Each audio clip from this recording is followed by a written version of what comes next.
दोस्तों स्वागत है आप सबका मेरे चैनल स्मार्ट टेक किसर में और इस नए साल में। तो दोस्तों आप लोगों ने बहुत सारे गोल सेट किए होंगे इस साल के नए साल में, तो उसमें से आप लोग को और एक काम करना चाहिए जो है मेरे चैनल को सब्सक्राइब करना। तो जाइए जल्दी से इस साल की शुरुआत कीजिए मेरे चैनल को सब्सक्राइब करते हुए। दोस्तों 2021 साल जो है टेक्नोलॉजी के बारे में बहुत ही आगे साल रहा है, जिसमें कई सारे टेक्नोलॉजी निकल चुकी है, जैसे कि 5G वगैरह हो गया, ये भी अब टेस्टिंग वेस्टिंग चालू हो गई है और कुछ साल में मतलब अगले 2 साल में आ ही जाएगा।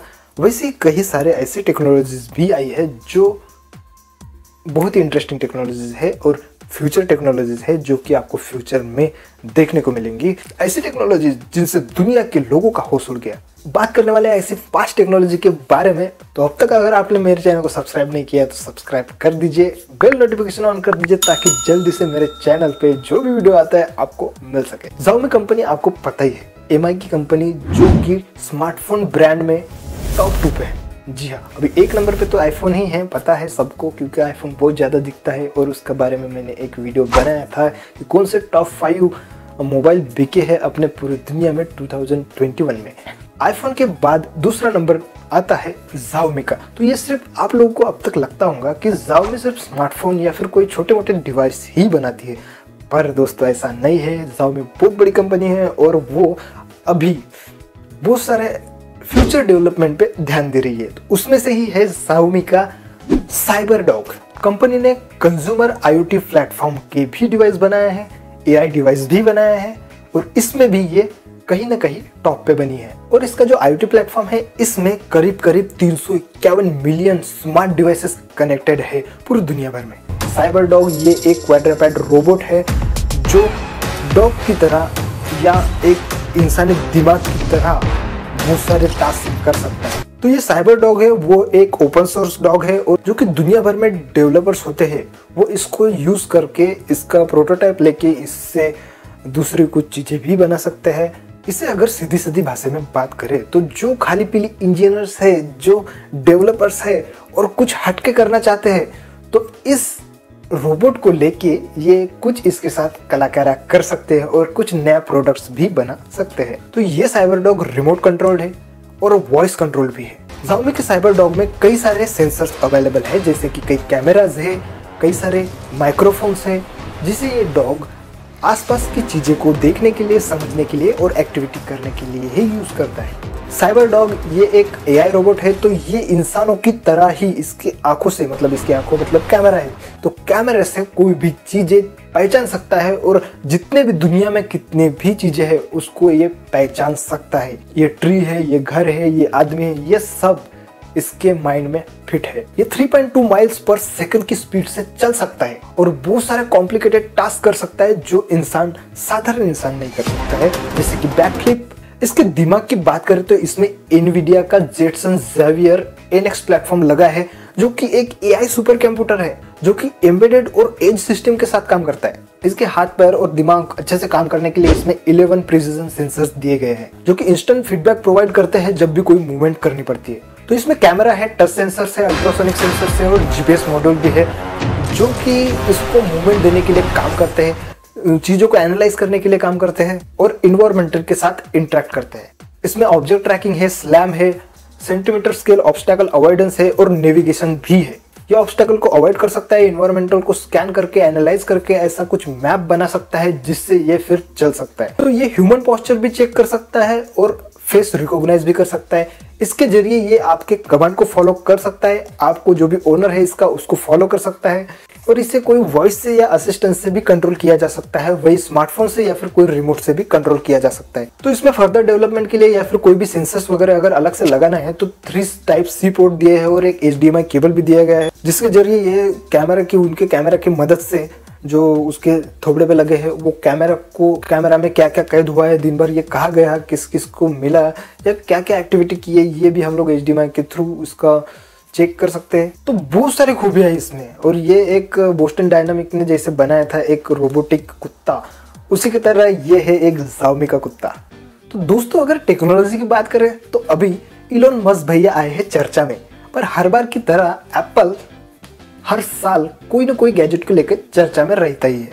तो मोबाइल प्रोसेसर की बात करें तो एप्पल का A15 बायोनिक चिपसेट ये टॉप पे बना हुआ है। ये प्रोसेसर बहुत ही पावरफुल प्रोसेसर है मोबाइल के इसमें। पर 2 नंबर पे इसमें स्नैपड्रैगन का 8 Gen 1 भी आता है। ये भी एक पावरफुल प्रोसेसर है अब तक के लिए। फिर दोस्तों अगर हम लोग लैपटॉप की बात करते हैं तो लैपटॉप में ज्यादातर इंटेल के ही प्रोसेसर देखने को मिलते हैं, जैसे कि अभी i9 प्रोसेसर जो कि एक पावरफुल प्रोसेसर है इंटेल की तरफ से। पर दोस्तों क्या आपको पता है कि स्मार्टफोन को लेकर तो ये नंबर 1 पे है ही, पर इसका लैपटॉप में भी एक प्रोसेसर आता है। इसने रिलीज किया था एप्पल का M1 चिपसेट, जो कि लैपटॉप में इसका जो मैकबुक है उसमें बहुत अच्छी परफॉर्मेंस देने लगा था। तो इसने क्या किया, अब इसका अपग्रेडेड वर्जन ला लिया है M1 Max और M1 Pro।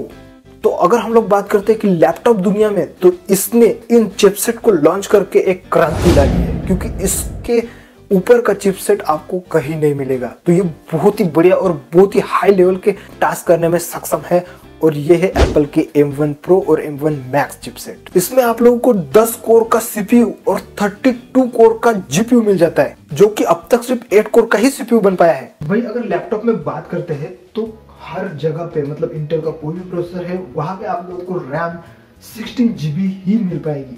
कुछ लेटेस्ट जनरेशन भी है इंटेल i9 के, जिसमें आप लोगों को 32 GB तक एक्सपेंडेबल मेमोरी मिलती है। पर उसके ऊपर क्या, अगर लैपटॉप में आप लोगों को 64 GB मेमोरी लगानी है, रैम लगानी है, तो आप लोगों को M1 चिपसेट का मैक्स प्रोसेसर लेना पड़ेगा। इसमें 64 GB की रैम लगा सकते हैं आप लोग, और सबसे ज्यादा पावर एफिशिएंट प्रोसेसर है ये। जो M1 Pro है वो 200 Gbps की मेमोरी बैंडविड्थ देता है और 32 GB की रैम सपोर्ट करता है। और M1 Max चिपसेट आपको 400 Gbps की मेमोरी बैंडविड्थ देती है, जो कि डबल है M1 Pro से और M1 चिपसेट से 6 गुना ज्यादा, और 64 GB की रैम सपोर्ट करता है। इसमें 16 कोर का न्यूरल इंजन मिलता है, ऑन डिवाइस मशीन लर्निंग है और इम्प्रूव कैमरा परफॉर्मेंस है। और दोस्तों इसके साथ ये इतने सारे फीचर्स के साथ अब तक का सबसे पावरफुल प्रोसेसर माना गया है, जो कि एक लैपटॉप में यूज होने वाला है मैकबुक में। तो अगर आप लोग सोच रहे हैं कि सबसे ज्यादा महंगे जो चीजें होती है वो ज्यादातर एप्पल की ही होती है, तो इसमें कोई एप्पल आईफोन 13 या फिर एप्पल का मैकबुक प्रो ये नहीं है। ये है महंगे, पर उतने इनफ नहीं है कि ये एक ऐसी चीज से महंगे हो पाए, जो है एक कपड़ा। एप्पल का एक कपड़ा है एप्पल पॉलिशिंग क्लॉथ। ये आपको 1900 में आता है। एक कपड़ा है बस, जो आपके एप्पल के डिवाइस है उसको पोंछने के लिए एप्पल ने एक कपड़ा लॉन्च किया है, जिसकी कीमत 1900 है। आप लोग बिलीव नहीं करेंगे, ये अब तक का सबसे महंगा प्रोडक्ट है एप्पल की तरफ से। और महंगा तो है, पर ये इतना लोकप्रिय है कि इसको बहुत सारे लोगों ने, दुनिया भर में बहुत सारे लोगों ने खरीद लिया है। इसके बाद भी एप्पल का ही एक प्रोडक्ट है जो है एयर टैग। ये आपकी चीजों को या फिर कोई भी चीज या फिर इंपॉर्टेंट वस्तु होती है उसको फाइंड करने के लिए बनाया गया है। ये एप्पल के डिवाइस से ही फाइंड किया जा सकता है, और इसमें आपको इनबिल्ट बैटरी भी मिलती है। ये एयर टैग इतना कॉम्पैक्ट और इतना छोटा सा है कि ये आप लोग चाबी में भी लगा सकते हैं, और अगर चाबी कहीं गुम हो जाती है तो आप फोन के माध्यम से, इसमें एक ऐप आता है फाइंड माई ऐप, जो एक एप्पल के ही मोबाइल में रहेगा, और उसके थ्रू आप लोग वो कहाँ पे है मैप पे देख सकते हैं। वही अगर आप लोगों को उसके पास जाना है तो आप लोग मोबाइल में डायरेक्शन के थ्रू ये स्टेप बाय स्टेप डायरेक्शन देगा वो ऐप में, और आप लोग जाके उस चीज तक रीच कर सकते हैं जो भी आपकी खोई हुई की हो गई या फिर कोई भी इंपॉर्टेंट वस्तु हो गया। तो ये भी एक यूनिक प्रोडक्ट है एप्पल की तरफ से, और बहुत सारे लोगों ने इसको लिया है। अमेजोन पे भी ये अगर सिंगल लेते हैं तो 3100 का है, और अगर आप लोग 4 प्रोडक्ट लेते हैं तो ये 10,900 में आता है। दोस्तों ये प्रोडक्ट जो है बहुत ही काफी मतलब इम्पोर्टेंट है, और आप लोग जब भी कोई चीजें खो जाती है तो उसको ढूंढने के लिए इसका इजीली यूज कर सकते हैं। दोस्तों इसके आगे है ओप्पो का एयर ग्लास। काफी अमेजिंग है, जैसे कि गूगल ग्लास है। ये एक स्मार्ट स्पेक्टेकल्स है जो आप चश्मे की तरह यूज कर सकते हैं। वैसे अगर देखा जाए तो एमआई के भी स्मार्ट ग्लासेस है, गूगल के भी है, और ओप्पो ने अभी लाया है। दोस्तों इसमें ओप्पो का ही डेवलप किया गया स्पार्क माइक्रो प्रोजेक्टर लगाया है, कटिंग एज माइक्रो एलईडी भी है, और एक ऑप्टिकल वेव गाइड डिस्प्ले है। छोटा सा ही है एक कांच में, जिसे आप लोग एक नॉर्मल स्पेक में भी लगा सकते हैं। और ये 4 प्रकार के यूजर इंटरैक्शन सपोर्ट करता है, जैसे इसको आप वॉइस से भी कंट्रोल कर सकते हैं, हैंड गेस्चर से कंट्रोल कर सकते हैं, टच से भी कंट्रोल कर सकते हैं, और हेड के मूवमेंट से भी कंट्रोल कर सकते हैं। जो भी आपको इसमें इंफॉर्मेशन डिस्प्ले करनी है या फिर कुछ भी, जैसे आप लोग स्मार्टफोन की तरह इसमें डिस्प्ले में कुछ स्वाइप कर सकते हैं सिर्फ हैंड गेस्चर से या फिर हेड गेस्चर से। ऐसे बहुत सारे फीचर्स इसमें दिए गए हैं जो इंपॉर्टेंट फीचर्स है और इसको यूजर के लिए एक यूजर फ्रेंडली डिवाइस बनाते हैं। और मजे की बात यह है कि ये सिर्फ 30 ग्राम का है। ये मोनोकल है, एक ही ये कांच आएगा इसमें जिसमें पूरा डिस्प्ले आ जाएगा। और अब तक का इंडस्ट्री में सबसे लाइटेस्ट डिस्प्ले है इसका, जो ये पूरा का पूरा चश्मा है 30 ग्राम का सबसे लाइटेस्ट डिस्प्ले है। चाइना में ये 2022 के पहले ही क्वार्टर में, मतलब पहले 3 महीने में या चौथे महीने में ये रिलीज होने वाला है। दोस्तों ये 2 कलर में आने वाला है, ब्लैक एंड व्हाइट। उसके साथ 2 कस्टम फ्रेम भी आने वाले हैं। आप लोग जो फ्रेम्स होते हैं उसको 2 टाइप के अलग अलग डिजाइन कर सकते हैं और इसको बस चिपकाना है उस पर। इस चश्मे को आप लोग Oppo Watch 2 में यूज कर सकते हैं, उसमें ऑपरेट कर सकते हैं इसको। और इसके लिए स्मार्ट ग्लास ऐप होना जरूरी है, उसमें इंस्टॉल करना पड़ेगा smart glass app Oppo Watch 2 में, और आप लोग फिर उसको इंटरेक्ट कर सकते हैं। वही Oppo के जितने भी ColorOS 11 वर्जन वाले मोबाइल से उसके जरिए भी ये ऐप इंस्टॉल करके इसको आप ऑपरेट कर सकते हैं। कुछ भी चीज़ें देखने के लिए, ग्लास में देखने के लिए, प्रोजेक्ट करने के लिए यूज कर सकते हैं। तो अगर ये ग्लास आपके Oppo Watch 2 से कनेक्टेड है तो आप लोग हैंड गेस्चर यूज कर पाएंगे। बिना उसके आप लोग हैंड गेस्चर नहीं यूज कर पाएंगे, क्योंकि अगर Oppo Watch आपके हाथ में है तो उसके लगे हुए सेंसर्स आपके कार्ड स्वाइप करने के लिए, कुछ भी चीज़ें कैंसिल करने के लिए, फ़ोन भी आता है तो वो डिस्प्ले हो जाता है आपके आंखों के सामने, तो वो भी आप लोग इसके जरिए कैंसिल कर पाएंगे। तो स्मार्ट वॉच से सीधा आपके चश्मे में ये आपका हेल्थ पूरा दिखा देगा, कैलेंडर दिखा देगा, वेदर फोरकास्ट दिखा देगा, कोई कॉल आता है वो भी दिखा देगा। वही यहाँ पे आप लोग नेविगेशन का यूज कर सकते हैं, किधर किधर जाना है ये आपके एक ग्लास में ही दिखा देगा।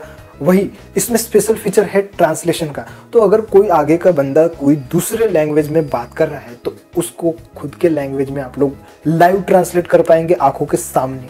और फिलहाल के लिए ये चाइनीज, कोरियन, चाइनीज इंग्लिश और चाइनीज जापानीज, ये 3-4 ही लैंग्वेज सपोर्ट करती है जिससे ट्रांसलेट कर सकती है।